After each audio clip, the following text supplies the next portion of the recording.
ठीक है। तो भाई फिर से बात करते हैं हम लोग पैरेलल कॉम्बिनेशन की, ठीक है। तो अब हमारे पास ये दो सेल्स हैं, दो अलग अलग सेल हैं। अब इन दोनों सेल को हमें कंबाइन करना है पैरेलल में, ठीक है बच्चों मेरे। चलो स्टार्ट करते हैं हम लोग। तो ये है पहला सेल हमारा, सेल नंबर 1, इसका EMF E1, इंटरलेस्टेंस R1। ये है सेल नंबर 2, EMF है E2, इंटरलेस्टेंस R2। तो देखो ध्यान से, इन दोनों को हमने आपस में जोड़ दिया इस तरीके से, और इनसे हमने एक कॉमन वायर निकाल दिया बाहर, हमने जोड़ दिया, यहाँ से तार निकाला प्लस वाले से। ये पॉइंट A है, ये पॉइंट B है, ये पॉइंट C है, ये पॉइंट D है। तो इस वाले, या चलो इसको A' मान लेते हैं, इसको B' मान लेते हैं। तो कॉम्बिनेशन कैसे करना है पैरेलल? तो A से A' को जोड़ा, B से B' को जोड़ा, दोनों जो वायर जो जा रही हैं इसमें से इनको आपस में जोड़ के, मतलब A और A को जोड़ के वायर को, लास्ट में जो वायर निकली उसको छील के हमने ये तीसरी वायर से, ये एक वायर से हमने निकाल दिया। प्लस प्लस को जोड़ा हमने, और उन्हीं दोनों वायर से हमने एक वायर जोड़ ली, वो ये निकाल लिया। तो ये वायर क्या हो गई? प्लस की, यानी ये A" हो गया। ये सिंगल A है, A' है, तो ये A" हो गया। ये हो गया B'। ये पॉजिटिव है तो ये नेगेटिव है, ठीक है बच्चों। ये करंट फ्लो हो रही है। अच्छा एक बात और है, ये हमने जब हम काम ये करते हैं, हम सेल को कंबाइन करते हैं, सिर्फ और सिर्फ एक्सटर्नल के लिए करते हैं, एक्सटर्नल रेजिस्टेंस के लिए करते हैं हम लोग। अब आप देखो, ये एक्सटर्नल रेजिस्टेंस है जिसके लिए हमने सेल लगाए हैं कंबाइन करके ऐसे, ठीक है। तो अब क्या है, ज़रा सेल नंबर 1 को देखो। सेल नंबर 1 को, सेल नंबर 1 की अपनी एक सर्किट है, दिख रहा है, अपना एक सर्किट है। सेल चाहता है सर्किट में करंट फ्लो करना, ठीक है। उस सर्किट में उसे कोई और दूसरा सेल नहीं चाहिए, क्योंकि अगर दूसरा सेल आता है तो उसके साथ काम करना पड़ता है, या तो अपना EMF ऐड करके करना पड़ता है। ऐड कब करते हैं हम बताओ EMF को? जब सीरीज से कॉम्बिनेशन होता है तो बहुत दिक्कतें देखनी पड़ती है। तो ये सेल ने अपना एक सर्किट इसको हमने दिया है, तो ये अपने सर्किट पे करंट भेजेगा, और मानते हैं वो करंट I1 भेजेगा। वही जरा देखो सेल नंबर 2 की, इसकी भी अपनी दुनिया है, इसकी भी अपनी सर्किट है, दिख गया।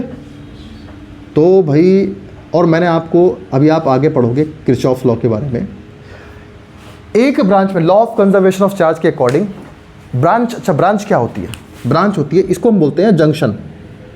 ये जंक्शन है, ये जंक्शन है। जंक्शन एक ऐसा पॉइंट है जो कई सारी ब्रांचेस उससे जाती हैं। या ब्रांच क्या होती है? जो दो जंक्शंस को आपस में मिलाती है, ब्रांच वो होती है, ठीक है। जंक्शन एक ऐसा पॉइंट है जिससे कई सारे रास्ते हैं जाने के, एटलीस्ट 3 तो होने चाहिए, 3 से ज़्यादा भी हो सकते हैं, ठीक है बेटा। तो अब एक ब्रांच में एक ही करंट रहती है, ध्यान रखना ये बात, एक ब्रांच में एक ही करंट रहती है। तो ये ब्रांच में कौन सी करंट है वाली में? I1 है। कौन सी करंट है? I1 है।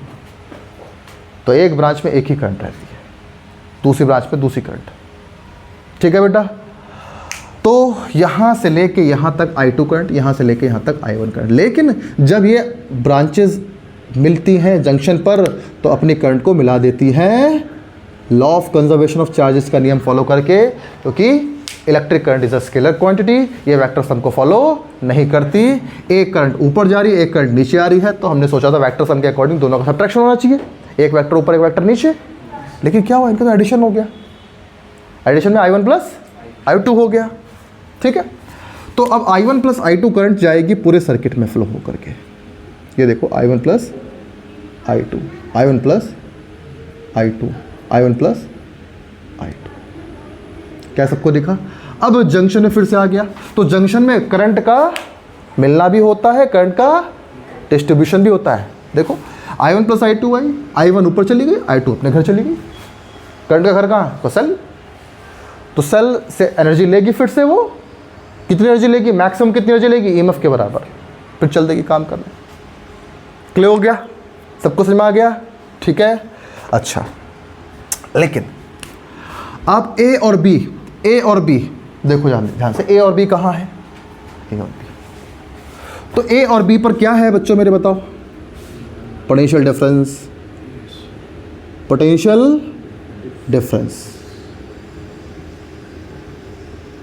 कहाँ है, पोटेंशियल डिफरेंस VAB, या इसको V1 ले लूँ क्या, चलो V1 मान लेता हूँ, कितना होगा जल्दी बोलो, शाबाश, E1 माइनस I1, क्यों बेटा, सबको समझ में आ गया, ठीक। इस करंट को मान लेता हूँ I बराबर क्या है, I1 प्लस I2, लेकिन ज़रा सेल नंबर 2 को देखो, VA dash B dash, V2 बराबर E2 माइनस I2 R2, ये सब कहानी तो पहले पढ़ चुके हो, ठीक है। तो दोनों सेल अपना अलग अलग पोटेंशियल डिफरेंस दे रहे हैं, दोनों सेल अपना, इसका पोटेंशियल डिफरेंस अलग है, इसका पोटेंशियल डिफरेंस अलग है, लेकिन हम क्या सीखते आए हैं, पैरेलल में कॉम्बिनेशन में क्या सेम होती है, वोल्टेज सेम होती है, पोटेंशियल सेम होता है।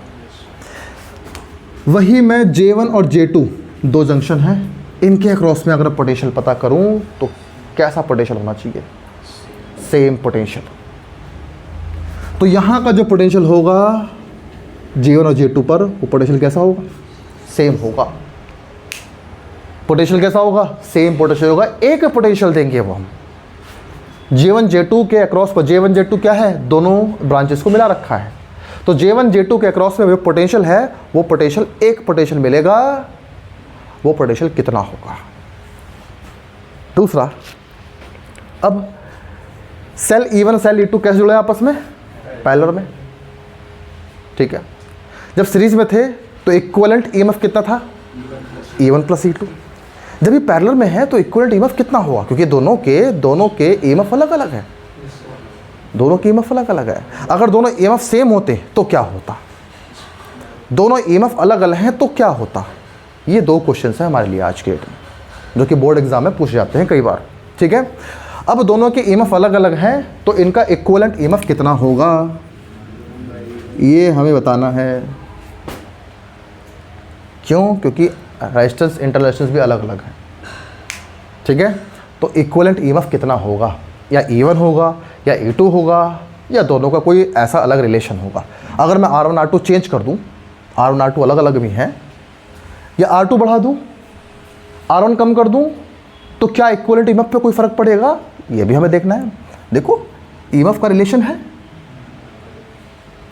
कुछ रिलेशन तो फ़र्क पड़ेगा, पोटेंशियल पे फ़र्क पड़ेगा अगर R1 R2 चेंज होंगे। तो भाई इक्विवेलेंट ईएमएफ कितना होगा इन दोनों का, वो हमें निकालना है, ठीक है बेटा। तो इक्विवेलेंट ईएमएफ निकालने के लिए हम क्या करें, हम जानते हैं सर्किट में I बराबर क्या होता है, करंट कितनी फ्लो हो रही है सर्किट में, I बराबर I1 प्लस I2, ठीक है। इक्वेशन नंबर 1 से I1 निकालो, इक्वेशन नंबर 2 से I2 निकालो। इक्वेशन नंबर 1 से I1 निकालो, इक्वेशन नंबर 2 से I2 निकालो, और दोनों की वैल्यू पुट करो यहाँ पर, ठीक है। जल्दी से नोट करो, फटाफट वैल्यू पुट करो यहाँ पर, जल्दी करो बेटा। तो भाई यहाँ पर आप लोगों ने I1 निकाला, आपने I1 क्या है बेटा, E1 minus V1 upon R1, I2 आया V2 अपॉन R2। क्लियर हो गया। अब ये वैल्यू उठा के आप यहाँ रखोगे, बस में आई। दूसरा एक बात और है, ज़रा ए को देखो, ए के रास्ते में कुछ और है, नहीं है ना, बी के रास्ते में कुछ और है, नहीं है, यानी ए डायरेक्ट जुड़ा है किससे, J1 से, बी डायरेक्ट जुड़ा है J2 से। J1 और J2 के अक्रॉस में पोटेंशियल डिफरेंस कितना है, सेम V। तो भाई यहाँ पे आप क्या बोल सकते हो, V1 बराबर किसके है, V2 के बराबर किसके है, V। दिख रहा है, दिखता, A डायरेक्ट जुड़ा है J1 से, B डायरेक्ट जुड़ा है J2 से, रास्ते में कोई रेजिस्टेंस नहीं है। अगर रेजिस्टेंस होता तो फिर भाई नहीं हो सकता था ऐसा। A डैश जुड़ा है J1 से, B डैश जुड़ा है J2 से। क्लियर हो गया। तो ये A पूरा, ये रास्ता पूरा A का है, कहीं पे भी रेजिस्टेंस नहीं है तो कुछ भी पोटेंशियल ड्रॉप नहीं होगा। यहाँ पे कोई रेजिस्टेंस नहीं है तो यहाँ कोई पोटेंशियल ड्रॉप नहीं होगा। तो जितना पोटेंशियल J1 J2 पे होगा उतना ही पोटेंशियल सब दोनों के क्रॉस में होगा। समझ में आ गया। लेकिन हमारे स्कूल में हमारे बच्चे हैं, स्पेशली गर्ल्स को बात समझ नहीं आती कि सर पोटेंशियल कैसे सेम हो जाएगा ए और बी के क्रॉस पे। तो इसका ईएमएफ अलग है, इसका रेजिस्टेंस अलग है, इसका ईएमएफ अलग है, इसका रेजिस्टेंस अलग है। तो आपने V1 बराबर V2 कैसे किया, मैं समझ नहीं आया। तो पहली बात तो तुम्हें ये बता दी मैंने। दूसरा सुनो, V1 बराबर V2 बराबर V कैसे करेगा। देखो आप जानते हो जहाँ का रेजिस्टेंस कम होगा या जहाँ का ईएमएफ ज़्यादा होगा वहाँ की करंट ज़्यादा होगी। जहाँ का ईएमएफ ज़्यादा होगा वहाँ की करंट ज़्यादा होगी। बात मानते हो। तो जिसकी ईएमएफ ज़्यादा हो इसकी करंट भी ज़्यादा हो गई। अब ज़रा देखो पोटेंशियल का रिलेशन क्या बोलता है। ईएमएफ ज़्यादा तो करंट ज़्यादा, लेकिन पोटेंशियल ड्रॉप तो ज़्यादा। करंट ज़्यादा तो पोटेंशियल ड्रॉप ज़्यादा। पैरेलल में लगाने से ही होता है। क्या बढ़ जाएगी ईएमएफ ज़्यादा होने से, करंट बढ़ जाएगी। करंट बढ़ने से पोटेंशियल ड्रॉप इसका ज़्यादा होगा अगर इसका E1 बड़ा है किससे, E2 से। तो ज़्यादा पोटेंशियल ड्रॉप किस में होगा, पहले वाले साल में। अब ज़रा दूसरे का देखो ज़रा। इसका E2 कम है तो करंट कम है तो पोटेंशियल ड्रॉप उससे कम है। तो ये ज़्यादा ये कम करके, कोई ज़्यादा या कम करके करना क्या चाहते हैं, इनके सब्ट्रैक्शन से क्या बनता है। तो इसमें ड्रॉप ज़्यादा होगा, इसमें ड्रॉप कम होगा। किस लिए,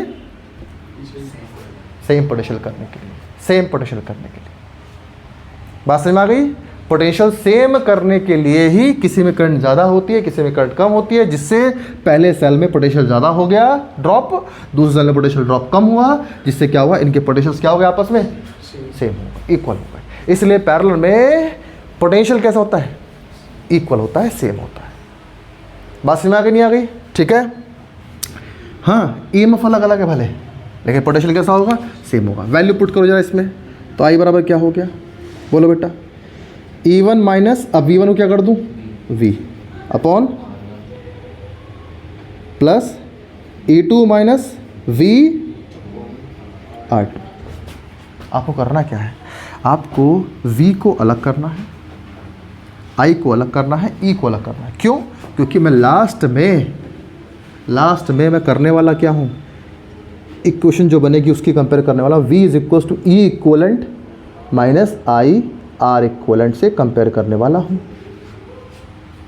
इससे कंपेयर करूँगा, मतलब इस फॉर्मेट में आपको ये कन्वर्ट करना है। इस फॉर्मेट में मतलब V एक तरफ होना चाहिए बराबर E एक तरफ होने चाहिए माइनस I और R इक्वलेंट होना चाहिए। बताओ इस पैरेलल कॉम्बिनेशन में इन दोनों का R इक्वलेंट कितना होगा, R1 R2 upon R1 plus R2। क्यों, क्योंकि दोनों पैरेलल लगे हैं। तो 1 अपॉन R इक्वलेंट बराबर 1 upon R1 plus 1 upon R2 होगा। ये बात याद है आप लोगों को। तो इसी को सॉल्व करके ये आएगा। ठीक है बच्चों, ठीक है। तो इतना आना चाहिए। जब ये कंडीशन बन जाएगी R इक्वलेंट की तो हमारा वो सही हो जाएगा। तो अब एक काम करते हैं, V को अलग अलग करना है मुझे। V को अलग अलग करना है बच्चे मेरे। तो V को अलग अलग कैसे करें, बताओ कोई दिक्कत, हाँ बोलो।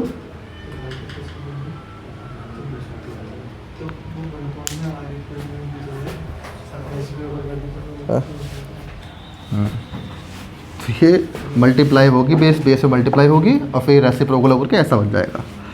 तो भाई अब एक काम करते हैं, मुझे V को अलग करना है। V को अलग करना है तो I बराबर E1 अपॉन R1 अलग अलग कर लें, V upon R1 plus E2 upon R2 minus V upon R2। बड़ा ध्यान रखना, जाके गलती में माइनस प्लस की कर दूँ मैं तो कर लिया। V वालों को एक साथ कर लो। तो I बराबर E1 upon R1 plus E2 upon R2 minus V को मैं ले लूँ क्या, डायरेक्ट कर लूँ। देखो इन दोनों में V से सेम है तो V को मैं ले लूँ। तो क्या आया 1 अपॉन प्लस 1 अपॉन R2, क्योंकि मैंने माइनस का V को मैं लिया, दोनों माइनस सेम है। ठीक है बच्चों मेरे। अब एक काम करते हैं, आई के साथ आर है ना, तो अगर मैं इसको इसके साथ भेज दूँ तो, या मैं इसको इधर ले आऊँ, आई को उधर ले जाऊँ, तो क्या आएगा वी इसको एलसीएम लो, R1 R2 R1 plus R2, ये V इधर आ गया, आई उधर ले जाओ, बाकी इनका भी एलसीएम ले लो, E1 R2 plus E2 R1 upon R1 into minus minus I. क्या ये बात सबको समझ में आई? ठीक है, अब मैं इसको ले आता हूँ डिवीजन में, इसको ले आता हूँ डिवीजन में। क्या क्या वैसी फॉर्मूला बननी, कुछ कुछ है ना, आई भी आ गया, बस आई के साथ क्या नहीं रह गया, आर रह गया। तो इसको ले जाओ उधर, क्या कर दो, इसको डिवाइड कर दो इससे, इस रेजिस्टेंस को हटा करके डिवाइड में ले जाओ। ठीक है बेटा, तो कैसे करते हैं हम लोग, तो भाई यहाँ पे V बराबर आ गया, मल्टीप्लाई में जाएगा E1 R2 plus E2 R1, ये मल्टीप्लाई में है, माइनस में नहीं है, कभी माइनस पूछ लो, अपॉन R1 इंटू R2, ये जाएगा मल्टीप्लाई में, R1 R2 upon R1 plus R2। देखो क्या दिखता है, लेकिन माइनस लगा हुआ बीच में, तो इसकी मल्टीप्लाई इससे भी होगी, तो माइनस आई इंटू R1 अपॉन R2। ठीक, दोनों कैंसिल हो गए, तो V बराबर क्या आ गया, E1 R2 plus E2 R1 upon R1 plus R2 I R1 R2 upon, compare both the equation, एक क्वेश्चन 1 हो गई, एक क्वेश्चन 2 हो गई, कंपेयर इक्वेशन 1 एंड 2, या इक्वेशन 2 मान ली हमने, इक्वेशन 3 हो गई, इक्वेशन 4 हो गई, इक्वेशन 3 और 4 का कंपेयर करो, इक्वेशन 3 और 4 का कंपेयर करो, दोनों एक जैसी हैं, तो ई इक्वलेंट कितना आया, यही वी वही है, तो therefore E equivalent E1 R2 plus E2 R1 upon, और R इक्वलेंट आपको पता ही है पहले से ही, R इक्वलेंट कितना है बच्चों मेरे, R1 R2 अपॉन, तो अगर दो सेल लगे हैं अलग अलग EMF के, अलग अलग इंटरनेशनल्स के, तो उनका इक्वलेंट कितना EMF आएगा, E1 R2 plus E2 R1 upon, याद रखना ही बात। इसका फटाफट एक न्यूमेरिकल कर लेते हैं तो आपको ये टॉपिक बिल्कुल अच्छे से समझ में आ जाएगा। तो अब यहाँ पे एक न्यूमेरिकल है, ओके, न्यूमेरिकल के क्वेश्चन है, जो हमने पढ़ा है अभी वही सारी चीज़ें आपके सामने बोर्ड इस तरीके से एक्सप्रेस करेगा, कभी भी डायरेक्ट क्वेश्चन नहीं देता, आपसे इनडायरेक्टली घुमा के कोशिश करेगा बिल्कुल। A student corrects a cell of EMF E2 and interactions R2 with a cell of EMF E1 and interactions R1। यानी एक बच्चे ने, एक स्टूडेंट ने दो सेल्स जोड़े आपस में, resistance R1 resistance EMF E1 E2 और रेजिस्टेंस R1 R2 वाले, सच दैट, इस तरीके से जोड़े कि their combination has net internal resistance less than R1, कि इस तरीके से जोड़ा कि उनका जो टोटल रेजिस्टेंस आ रहा था वो R1 से भी कम आ रहा था। तो अब आप बताओ कॉम्बिनेशन कौन सा होगा, बताओ भाई। इक्विवेलेंट रेजिस्टेंस, एक रेजिस्टेंस से भी, देखो आप सब भूल चुके हो भाई, पैरेलल कॉम्बिनेशन में मान लो ये 1 ओम है, ये 2 ओम है, ठीक है, ये मान लो ये 3 ओम है, ये 3 रेजिस्टेंस है, इनका कॉम्बिनेशन कैसा करूं कि मेरा रेजिस्टेंस जो इक्विवेलेंट रेजिस्टेंस आए, आर इक्विवेलेंट आए, वो लेस देन 1 ओम से भी आए। तो कौन सा कॉम्बिनेशन करूं, पैरेलल। पैरेलल कॉम्बिनेशन आपको जो इक्विवेलेंट देता है वो छोटे से भी छोटा देता है, क्योंकि वो रेसिप्रोकल के ऐड से बनता है। कई बात सबको समझ में आ गया, नहीं आ गया, ठीक है। तो बच्चों मेरे यहाँ पर पहली बात तो सर्किट कैसा बनेगा बताओ, सर्किट बना के दिखा सकते हो? कैसे बनाओगे? पहला सेल आपको कॉम्बिनेशन कैसा करना पड़ेगा? पैरेलल। ये दूसरा सेल, बड़ा अच्छा सा सर्किट बनाया करो बेटा। जितनी अच्छी क्लैरिटी होगी उतने अच्छे नंबर होंगे आपके। देखो मेरे सब लाइन वाइन सब स्ट्रेट बनते हैं बिल्कुल। ये हो गया अपना extra resistance, this is the combination. यहाँ आपको 1 नंबर मिल चुके हैं पूरे। कितना सेकंड लगा? किन के 10 सेकंड भी नहीं होगा डायग्राम बनाने में। इसलिए आपको स्केल की यूज़ नहीं करनी है, आपको तो बचपन से पढ़ते आ रहे हो, तो आपका हर चीज़ फ्री डायग्राम होनी चाहिए, हैंड फ्री। यहाँ से करंट I1 जाएगी, यहाँ से करंट I2 जाएगी, और टोटल करंट क्या होगी? I1 plus I2। तो वापस भी I आएगी और वो ऊपर से ले आएगी I1 I2। ठीक है, तो आपको बताना है टोटल। अच्छा, टोटल इक्वलिटी ईएमएफ कितना होगा? वंश बता बेटा। इक्वलिटी ईएमएफ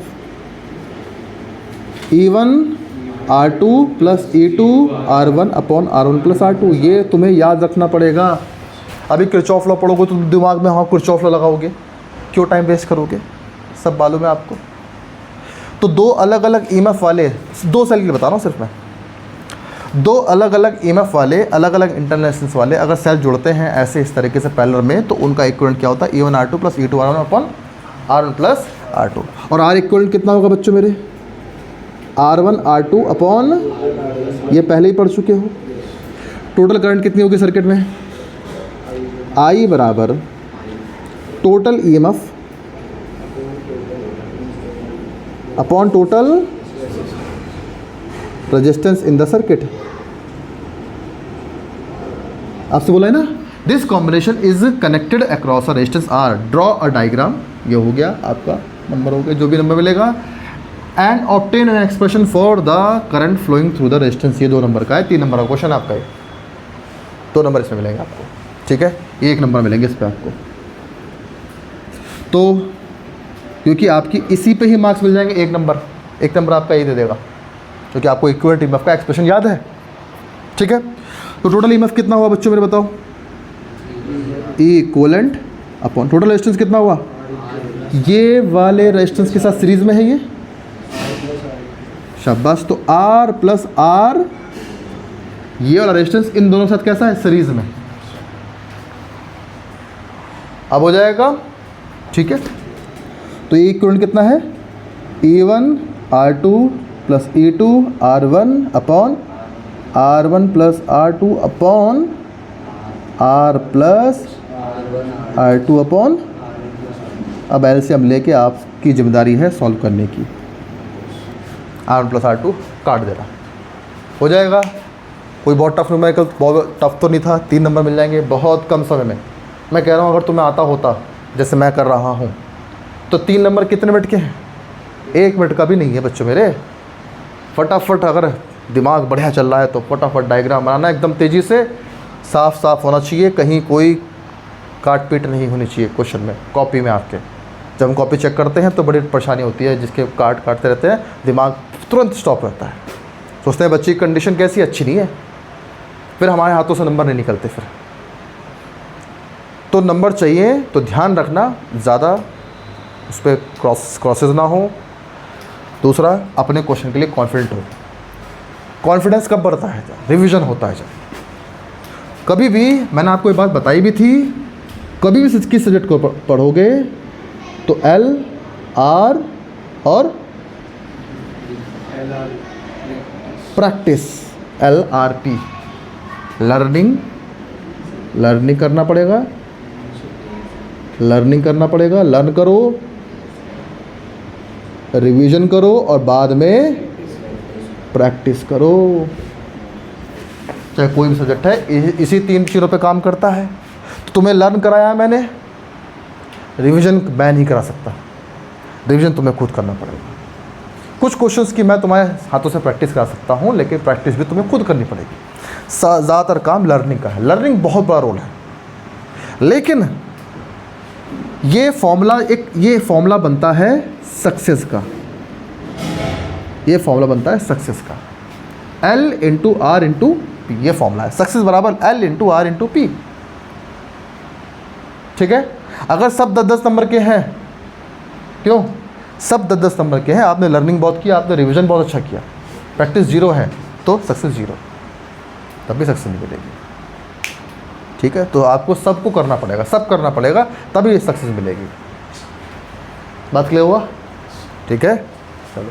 ये तेरी टी शर्ट एलन वाली तो नहीं है?